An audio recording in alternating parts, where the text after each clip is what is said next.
I got a chance to get to know the person who came up originally with this idea called failure to rescue. It's a physician at the University of Pennsylvania named Jeffrey Silber, who was not even a surgeon at all. He's a pediatrician. And so when he coined the idea and then actually studied it in surgery, you know, who's this pediatrician talking about what happens in how we get our job done in surgery? I mean, this is crazy. So it was 2 decades until it really became broadly accepted. But there have now been multiple studies confirming the insight that he had. His idea, though, is still more radical than we've been quite ready to accept.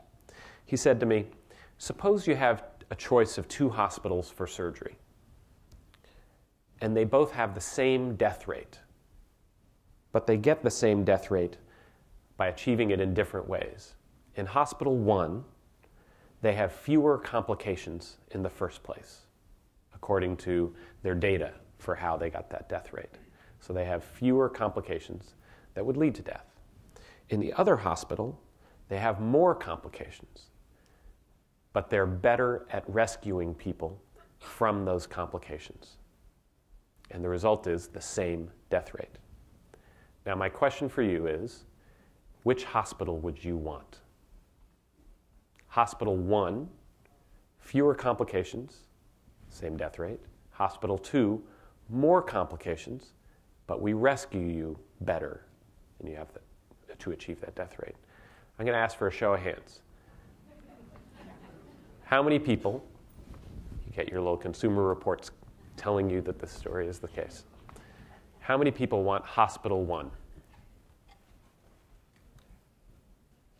How many people want Hospital 2?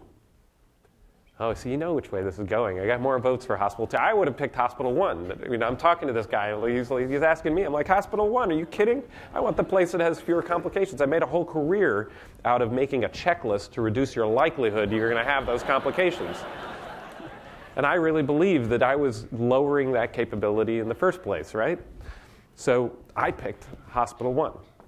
But what he pointed out, and then I went through the data, and he was right, is that you want Hospital 2, the one with more complications. And it's completely counterintuitive, but here is the argument. The likelihood that something goes wrong in any given year with a patient in a hospital undergoing surgery depends far more on circumstances, how poor they are, how obese that population is, how unhealthy people are going into the operation in the first place.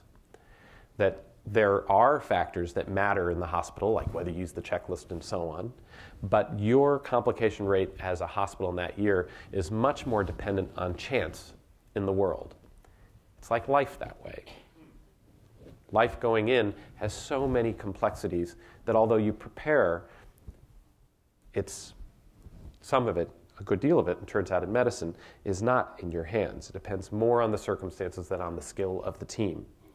But the likelihood that people survive when something goes wrong is far more dependent on how good the surgical team is than necessarily their health to begin with, because the health had made the likelihood of complications occur.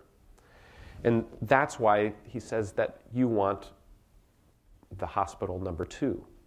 You have a place that demonstrated that whatever is happening with their complications, they have a much lower failure to rescue rate, a much greater ability to rescue, and that is a better indicator of their skill as a group of people than necessarily what their entry numbers turn out to be. Under conditions of